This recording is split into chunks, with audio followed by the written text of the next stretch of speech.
आप देख रहे हैं स्कैरी मूवीज धीरेन्द्र के साथ। तो चलिए आज की कहानी मैं अपने दोस्त की आवाज़ में आप लोगों को सुनाना चाहता हूँ। तो ये कहानी दीपक नाम के लड़के की है जो कि राजस्थान का रहने वाला है। तो उन्होंने मुझे ये कहानी मेरे साथ शेयर किया है। तो सबसे पहले तो मैं दीपक जी का दिल से धन्यवाद कहना चाहता हूँ। तो चलिए आज की कहानी की ओर बढ़ते हैं। अपने दोस्त की आवाज़ में आप लोगों को सुनाना चाहता हूँ। तो चलिए बढ़ते हैं आज की कहानी की ओर। दोस्तों, मेरा नाम दीपक है और मैं राजस्थान के एक छोटे से जिले कोटा से बिलोंग करता हूँ। ये 7 साल पहले की बात है जब मैंने एक नई गाड़ी खरीदी थी। हमारे यहाँ नई गाड़ी के बाद अपनी बहन या किसी बेटी से गाड़ी पर टीकाकरण कराया जाता है और राखी बांधी जाती है। वो शुक्रवार का दिन था जब मैं अपनी बहन संतोष के ससुराल गया हुआ था और उस दिन राखी बंधवाने के बाद मैं और मेरा खास दोस्त जगदीप हम दोनों वापस अपने गांव लौट रहे थे। रहनावा जो अजमेर का एक बोलबाला जिला है। कोटा से अजमेर लगभग 11 घंटे का सफर पड़ता है। खैर, जगदीप गाड़ी चला रहा था और मैं उसके पास वाली सीट पर बैठा विंडो से झांक रहा था। बाहर से आ रही ठंडी ठंडी हवा के वेग से मेरे हाथों में कपकपी छूट गई थी और इतने में ही जगदीप ने गाड़ी रोक दी। मैंने जब जगदीप से गाड़ी रोकने का कारण पूछा तो उसने बताया कि ठंड की वजह से गाड़ी चलाने में उसे काफ़ी ज़्यादा दिक्कत हो रही है और अब ज़्यादा देर तक ड्राइव करना मुमकिन नहीं होगा। ऊपर से गाड़ी की विंडो बंद करते ही उसका जी घबराने लगता। फिर मैंने गाड़ी ड्राइव करना शुरू किया। तभी हम एक स्कूल की तरफ मुड़े। वहाँ से आगे का रास्ता अब मैं भूल गया था। तो फिर मैं वहीं के एक दुकानदार के पास गया तो उसने मुझे आगे का रास्ता बताया। उसके रास्ते के बताए मुताबिक मैं गाड़ी को आगे बढ़ाने लगा। फिर हम एक हॉस्पिटल के बगल से होते हुए निकले और गाड़ी एकदम से जंगली रास्तों में घुस गई। शाम के 7 बजने को आए थे और पूरी रात का सफ़र काटने के बाद ही हम अपने घर के लिए पहुंच पाते। लेकिन पता नहीं क्यों मुझे ऐसा लग रहा था मानो जिस रास्ते से हम आए हैं वो रास्ता सरासर गलत है। लेकिन फिर भी मैं आगे बढ़ता रहा। जिस रास्ते पर मैं गाड़ी ड्राइव कर रहा था वो रास्ता काफ़ी ज़्यादा टूटा फूटा था, तो गाड़ी के टायर किसी बॉल की तरह उछल रहे थे। महज थोड़ी देर के बाद ही एक मोड़ आया और उस मोड़ के आते ही गाड़ी के अंदर एक अजीब सी आवाज़ आई, जैसे किसी पटाखे की तरह। इस आवाज़ को सुनकर मैं दंग रह गया। फिर गाड़ी थोड़ी दबी दबी चलने लगी। फिर मैंने गाड़ी को रोका और नीचे उतरकर टायर को देखा तो मैंने पाया कि गाड़ी का एक टायर पूरी तरह पंक्चर हो चुका था। वो टायर सड़क से एकदम चिपक चुका था। फिर जब एक नज़र गाड़ी के बोनट पर गई तो वहाँ हल्का सा खून लगा हुआ था और गाड़ी के बोनट पर खून को देखते ही मेरे तो रोंगटे खड़े हो गए। कहीं मैंने कोई एक्सीडेंट तो नहीं कर दिया। उस वक्त जगदीप भी गाड़ी से बाहर निकला और जब उसने भी गाड़ी के बोनट पर खून लगा हुआ देखा तो वो हैरान रह गया और मुझसे पूछने लगा, अरे भाई ये क्या किया तूने? तभी मैंने कहा, यार मैंने कुछ नहीं किया। अब हम दोनों इस बात से अनजान थे कि आखिर हुआ क्या है। फिर उसने गाड़ी के टायर में पंचर देखा तो वो माथा पकड़कर बैठ गया, क्योंकि इस हालत में हमारी मदद करने वाला यहाँ पर कोई नहीं था। दूर दूर तक बस घनघोर जंगल था। गाड़ी में एक एक्स्ट्रा टायर तो था, लेकिन आज से पहले मैंने कभी भी गाड़ी के टायर को चेंज नहीं किया था, तो मुझे नहीं पता था कि टायर कैसे बदलते हैं। और जब मैंने जगदीप को टायर बदलने के बारे में पूछा तो उसने भी आज तक टायर को चेंज नहीं किया था, और तो और उसे तो जैक लगाना भी नहीं आता। पहले तो हम उस जंगली रोड पर किसी से मदद की उम्मीद लगाए गाड़ी के बगल में बैठे रहे। लेकिन हैरान की बात तो ये थी कि उस NH-29 पर गाड़ी ना के बराबर गुजर रहे थे। कुछ देर वेट करने के बाद हम दोनों को समझ में आ गया था कि किसी का इंतज़ार करने में कोई फ़ायदा नहीं होगा। फिर मैंने मोबाइल निकाला और मैप पर सर्च करने लगा। तब पता चला कि फ़ोन के नेटवर्क के मुताबिक यहाँ से 4 किलोमीटर आगे एक ढाबा है जहाँ पर हम रात के लिए तो रुक सकते हैं, लेकिन गाड़ी को अकेला छोड़ना मुझे तो बिल्कुल भी सही नहीं लगा। फिर अचानक एक बूढ़ा आदमी आ गया।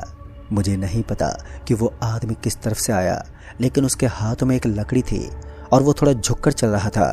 फिर बाद में वो सीधा हमारी गाड़ी के पास आया और बड़ी ही धीमी आवाज़ में बोला, क्या हुआ बेटा, मुसीबत में लग रहे हो? फिर मैंने उस आदमी को बताया कि हमारी गाड़ी खराब हो गई है और आगे के ढाबे की दूरी भी यहाँ से 4 किलोमीटर की है। नई नवेली कार को इस तरह जंगल के बीच अकेला छोड़कर जाना हमें ठीक भी नहीं लग रहा था। फिर उस बूढ़े आदमी ने कहा, आप चिंता मत करो, यहाँ बगल में ही मेरा घर है, अगर आपको कोई दिक्कत ना हो तो आज रात के लिए आप मेरे घर पर आ जाओ। उस बुढ़े की बातों से मुझे उसका व्यवहार भी बहुत ज़्यादा अजीब लगा, क्योंकि जंगल के बीचों बीच बना उसका घर भला कैसे हो सकता है। वो क्या था कि मुझे हर किसी पर शक करने की आदत थी। मैंने अपनी गर्दन को तिरछा करते हुए कहा, पर बाबा इस घोर जंगल में भला आपका घर कैसे हो सकता है? मेरी बात सुनते वो बुढ़ा आदमी हल्का सा मुस्कुराया और मुझसे बोला, अरे बेटा, मैं काफ़ी सालों से इसी जंगल में हूँ और यहाँ से थोड़ी दूर मेरा घर है। पता नहीं क्यों, लेकिन उस आदमी की बातों पर मुझे विश्वास ही नहीं हो रहा था। लेकिन जगदीप के कहने पर ना चाहते हुए भी मैं उस आदमी के पीछे पीछे चलने लगा। फिर कुछ दूर आगे जाते ही उस आदमी ने मुझे रुकने को कहा। दरअसल उसने बताया कि सामने की ओर से उसे मांस की बू आ रही है, और जब उस आदमी ने बताया कि उसे मांस की बू आ रही है, तब मैं पूरे तरीके से पक्का हो गया था कि यह कोई नॉर्मल इंसान तो नहीं है। फिर सामने की तरफ मुझे उसका घर नजर आने लगा, जैसे कोई पुराना पड़ा खंडर मकान हो जिसके बाहर एक हल्का सा बल्ब जल रहा था, और उस बल्ब के नीचे मुझे एक पेड़ जैसा कुछ दिख रहा था। खैर, फिर मैं उस मकान के पास गया। वो आदमी अभी भी हमारे आगे आगे चल रहा था। फिर जैसे उसने अपने घर का दरवाजा खोला तो अंदर से गर्द निकलने लगी। तभी मैंने देखा कि घर के अंदर मिट्टी की मोटी परत जमी हुई थी। फिर जब मैं उस घर के अंदर पहुंचा तो मैंने देखा कि मकड़ियों के जाले और धूल से सनी हुई मिट्टी की दीवारें, और तो और साफ सफाई तो दूर की बात थी, ऐसा लग रहा था मानो कई सालों से दरवाजा तक नहीं खुला हो। उस आदमी ने एक कमरे की तरफ इशारा किया और हमसे बोला कि तुम आज रात के लिए उस कमरे में ठहर जाना और गलती से भी कमरे का दरवाजा मत खोलना, चाहे कुछ भी हो जाए। दूसरी ओर मेरे मन में गंदे गंदे ख्याल आ रहे थे कि कहीं कोई मेरी गाड़ी को चोरी ना कर ले, क्योंकि वो उन जंगलों के बीचों बीच सड़क से सटी हुई थी। लेकिन कार पर चोर का मन चलना कोई बड़ी बात नहीं थी। मुझे लगा कि इस घर में रुकने से तो अच्छा है गाड़ी के अंदर ही रुक जाते हैं, जिससे गाड़ी भी सेफ होगी और आगे भी किसी चीज़ का डर नहीं लगेगा।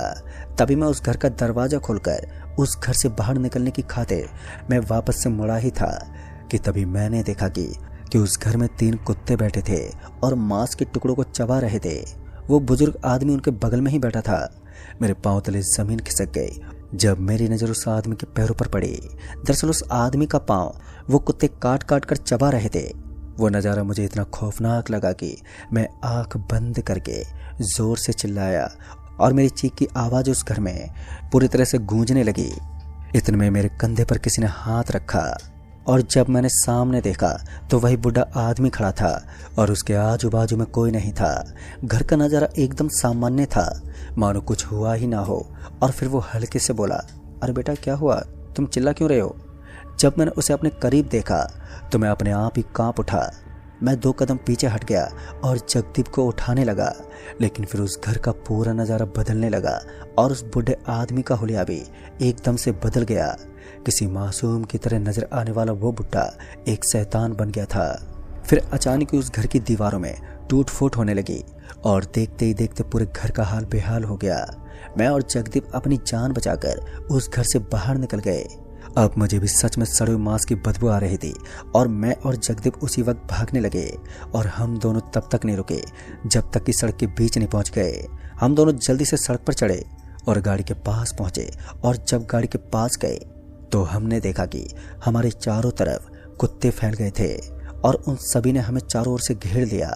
मैं और जगदीप गाड़ी का दरवाजा खोलकर गाड़ी के अंदर बैठ गए, लेकिन फिर अचानक मेरी आंख में कुछ गिर पड़ा और मैं अपने एक हाथ से अपनी आंख को मसलने लगा। फिर कुछ देर तक तो मैं अपनी आंख को खुजलाता रहा और उसके बाद जब मैंने आंख खोली तो मैंने देखा कि मुझे मेरे सामने एक बहुत ही तेज रोशनी चमकती हुई नजर आ रही थी और उस रोशनी के प्रभाव से मेरी आंखों में तेज जलन हो रही थी। जगदीप भी अपनी आंखों के सामने अपने हाथ दिए बैठा था। फिर वो रोशनी अचानक ही धीरे धीरे कम होने लगी और जैसे वो रोशनी मेरे आंखों के सामने से हटी तो मैंने देखा कि सामने की तरफ एक बहुत ही बड़ा दरवाजा था और उस दरवाजे के आजू बाजू में कुछ चीज़ें चमक रही थी। मुझे नहीं पता कि उस वक्त अचानक मुझे ऐसा क्या हुआ कि मैंने गाड़ी को उस दरवाजे की ओर बढ़ा दिया, लेकिन मौके पर ही किसी ने मेरे हाथ को पकड़ लिया और गाड़ी के एक्सीलेटर को छोड़कर ब्रेक पर पैर रख दिया और तब जाकर मेरा सुन्न पड़ा शरीर फिर से होश में आ गया। अब तक मैं पूरा पसीने से तरबतर हो चुका था। शरीर में अजीब सी हलचल हो रही थी कि तभी पीछे से आवाज़ आई, मैंने तुम लोगों को कहा था मेरे घर पर रुक जाओ, मगर तुम नहीं माने। अब तुम्हें इसका भुगतान करना होगा। सामने जो दरवाज़ा नज़र आ रहा है ना, अगर तुम लोगों ने गलती से भी उसके अंदर प्रवेश किया तो तुम लोग हमेशा हमेशा के लिए उस दुनिया में समा जाओगे। और अगर तुम लोग कुछ देर के लिए यहाँ पर और भी रुके तो ये भेड़िया टाइप के दिखने वाले जानवर तुम्हें फाड़ कर खा जाएंगे। अब एक तरफ कुआं और दूसरी तरफ खाई। उस बुजुर्ग आदमी ने बताया कि 1 दशक पहले वो इसी जंगल में रहता था, लेकिन जिन कुत्तों को वो खाना खिलाता था, एक दिन भूख की तड़प में उन्होंने उसे ही काट कर खा लिया। उन कुत्तों की भूख कुछ इस प्रकार की होती है कि वो भूख के मारे कुछ भी खाने लगते हैं। वो बुढ़ा आदमी आज भी उन कुत्तों की भूख को निपटाने के लिए खुद को समर्पित करता है। मुझे उस आदमी की इस अनसुलझी सी बात पर विश्वास ही नहीं हुआ, तो मैंने ना ही तो गाड़ी को आगे बढ़ाया और ना ही गाड़ी से नीचे उतर पाया। कुछ देर के बाद हालत कुछ इस तरह से बिगड़ गई कि मेरी नई नई गाड़ी के कांच टूटने लगे और उन कुत्तों के ज़ोर ज़ोर से भौंकने से मुझे पता चल गया था कि उस आदमी की बातें काफ़ी हद तक एकदम सही थी। जब मैंने पीछे पलट कर देखा तो वो आदमी अभी भी पीछे वाली सीट पर बैठा मुस्कुरा रहा था। जगदीप तो बेहोश हो गया था। तभी मैंने उस आदमी के सामने हाथ जोड़े और अपनी जान की भीख मांगने लगा। फिर उस आदमी ने बताया कि अगर तुम्हें अपनी जान बचानी है तो 2 मिनट के लिए मौन धारण कर लो और फिर तुम्हारी आंखों के अंदर कुछ गिर जाएगा और उसी समय जगदीप को लेकर भाग जाना। मैंने ऐसा ही किया। 2 मिनट के लिए अपनी आंखें बंद कर ली और जगदीप को भी होश में लाया, लेकिन जगदीप काफ़ी डरा हुआ था। फिर जब मेरी आंख में कुछ गिरा तो मैं मसलने लगा और अपनी गाड़ी का दरवाज़ा खोलकर लाल रंग की एक रोशनी की तरफ भागने लगा। जगदीप को मैंने ऐसा ही करने को बोला था, लेकिन जगदीप के साथ वो मेरी आखिरी मुलाकात थी, क्योंकि मैं तो वहाँ से बचकर निकल गया, लेकिन मेरा दोस्त जगदीप आज भी अनसुलझे रहस्य में फंसा हुआ है। उस दिन तो मैं बच गया, लेकिन अपने दोस्त जगदीप को खतरों की दुनिया से बाहर नहीं निकाल सका और जगदीप हमेशा हमेशा के लिए एक राज की दुनिया में समा गया। मैं पूरी रात जंगल के पेड़ों के नीचे भटकता रहा और सुबह होते ही मदद लेकर वहाँ से निकल गया। मैंने जगदीप को काफ़ी ढूंढा, लेकिन उसका पता कहीं नहीं चल पाया। कहते हैं वो बुढ़ा आदमी उस जंगल में फंसने वाले लोगों को बचाने की कोशिश तो करता है, लेकिन अनजाने में वो लोग खुद ही जाल में फंसकर मर जाते हैं। और भयानक रूप में दिखने वाले वो कुत्ते किसी शैतान का रूप है, जिन्होंने उस आदमी को तो मार ही दिया, साथ ही वो जंगल में आने वाले इंसान के जिस्म की भूख रखते हैं। तो दोस्तों, इस कहानी में बस इतना ही। तब तक के लिए बाय एंड टेक केयर।